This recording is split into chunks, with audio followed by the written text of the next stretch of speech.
छठा अध्याय। सूत जी बोली, ब्रह्मन, परमात्मा भगवान विष्णु से जिस प्रकार देव, दानव और यक्ष आदि उत्पन्न हुए हैं, उस जगत की सृष्टि का वृत्तांत मैंने आपसे कह दिया है।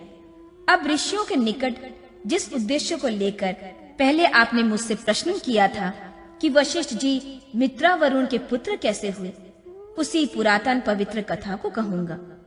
भरद्वाज जी, आप एकाग्रचित हो विशेष सावधानी के साथ इसे सुनिए। संपूर्ण धर्म और अर्थों के तत्वों को जानने वाले समस्त वेद वक्ताओं में श्रेष्ठ तथा समग्र विद्याओं में पारदर्शी दक्ष नामक प्रजापति ने अपनी 13 सुंदरी कन्याओं को, जो सभी कमल के समान नेत्रों वाली और समस्त शुभ लक्षणों से संपन्न थी, कश्यप मुनि को दे दिया था।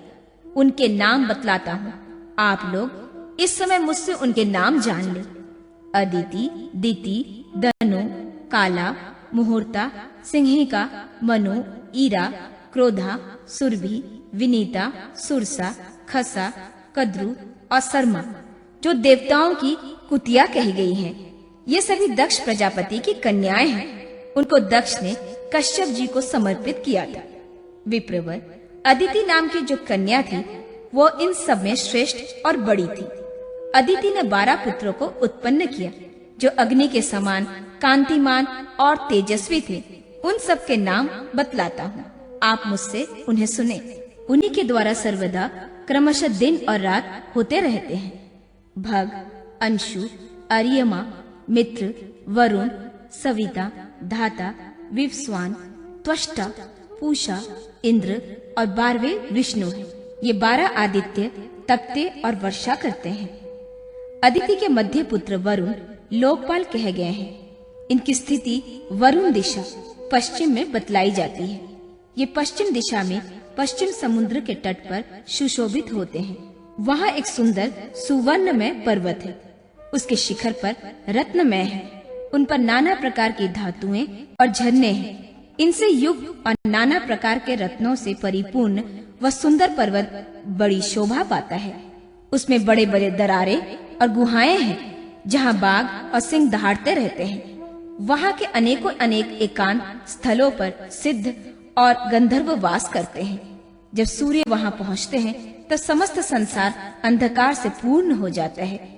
उसी पर्वत के शिखर पर विश्वकर्मा की बनाई हुई एक विश्वाती नामक शोभनपुरी है, जो बड़ी दिव्य तथा सुवर्ण से बनी हुई है और उसमें मणियों के खंभे लगे हैं। इस प्रकार ये पूरी रमणीय और संपूर्ण भोग साधनों से संपन्न है। उसी में अपने तेज से प्रकाशित होते हुए वरुण नामक आदित्य ब्रह्म जी की प्रेरणा से इस संपूर्ण लोकों का पालन करते हैं। वहाँ उनकी सेवा में गंधर्व और अप्सराएं रहती हैं। एक दिन वरुण अपने अंगों में दिव्य चंदन का अनुलेप लगाए दिव्य आभूषणों से विभूषित हो मित्र के साथ वन को गए। ब्रह्म शीरगण सदा जिनका सेवन करते हैं, जो नाना प्रकार के फल और फूलों से युक्त तथा उनके तीर्थों से व्याप्त हैं, जहाँ उद्धव रेता मुनियों के आश्रम दृष्टि गोचर होते हैं तथा जो प्रचुर फल फूल और जल से पूर्ण है, उस सुंदर सुरमय कुरुक्षेत्र तीर्थ में पहुंचकर वो दोनों देवता चिर और कृष्ण मृग चंद धारण करके तपस्या करने लगे। वहाँ पर वन के एक भाग में निर्मल जल से भरा हुआ एक सुंदर सरोवर है, जो बहुत सी झाड़ियों और बेलों से आवृत है। अनेकानेक पक्षी उसका सेवन करते हैं। वह भांति भांति के वृक्ष समूहों से आच्छन्न और कमलों से सुशोभित है। उस सरोवर की पौंडरिक नाम से प्रसिद्धि है। इसमें बहुत सी मछलियाँ और कछुए निवास करते हैं। तप आरंभ करने के पश्चात वे दोनों भाई मित्र और वरुण देवता एक दिन वन में विचरण करते हैं और स्वेच्छानुसार घूमते हुए उस सरोवर की ओर गए। वहाँ उन दोनों ने उस समय श्रेष्ठ और सुंदरी अप्सरा उर्वशी को देखा, जो अपने सहेलियों के साथ स्नान कर रही थी। वह सुमुखी अप्सरा उस निर्जन वन में विश्वस्त होकर हंसती और गाती थी। उसका वन गोरा था। कमल के भीतरी भाग के समान उसकी कांति थी। उसकी आलाखें काली काली और चिकनी थी। आंखें कमल दल के समान बड़ी बड़ी थी। होठ लाल थे। उसका भाषण बहुत ही मधुर था। उसके दांत शंख, कुंद और चंद्रमा के समान श्वेत, परस्पर मिले हुए और बराबर थे।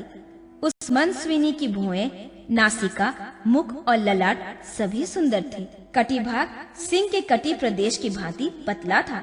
उरोज, उरु और जांग ये मोटे और घने थे। वह मधुर भाषण करने में चतुर थी। उसका मध्य भाग सुंदर और मुस्कान मनोहर थी। दोनों हाथ लाल कमल के समान सुंदर एवं कोमल थे। शरीर पतला और पैर सुंदर थे। वो भला बड़ी ही विनीता थी। उसका मुख पूर्ण चंद्र के समान आह्लादजनक और गतिमत गजराज के समान मन थी। उर्वशी के उस दिव्य रूप को देखकर वो दोनों देवता विस्मय में पड़ गए। उसके लास्य, नृत्य, हास्य, ललित भाव, मिश्रित मंद मंद मुस्कान और मधुर सुरीले गान से तथा शीतल मन सुगंधित मल्य नील के स्पर्श से, मतवाले भौरों की संगीत और कोकिलों के कर विराल से उन दोनों का मन और मुग्ध हो गया। साथ ही उर्वशी की तिरछी चितवन के शिकार होकर वे दोनों वहां से स्खलित हो गए। उनके वर्य का पतन हो गया।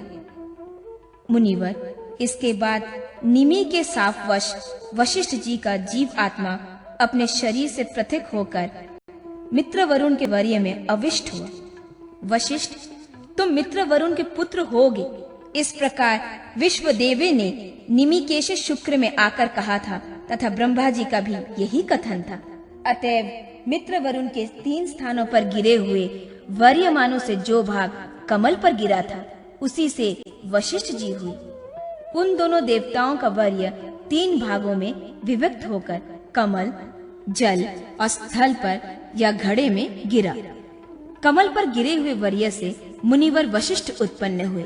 स्थल पर गिरे हुए रेतस से अगस्त और जल में गिरे हुए शुक्र से अत्यंत कांतिमान मत्स्य के उत्पन्न हुए। इस तरह उस कमल पर बुद्धिमान वशिष्ठ, कुंभ में अगस्त और जल में मत्स्य का अभिवार्य हुआ, क्योंकि मित्र वरुण का वर्य 3 स्थानों पर बराबर गिरा था।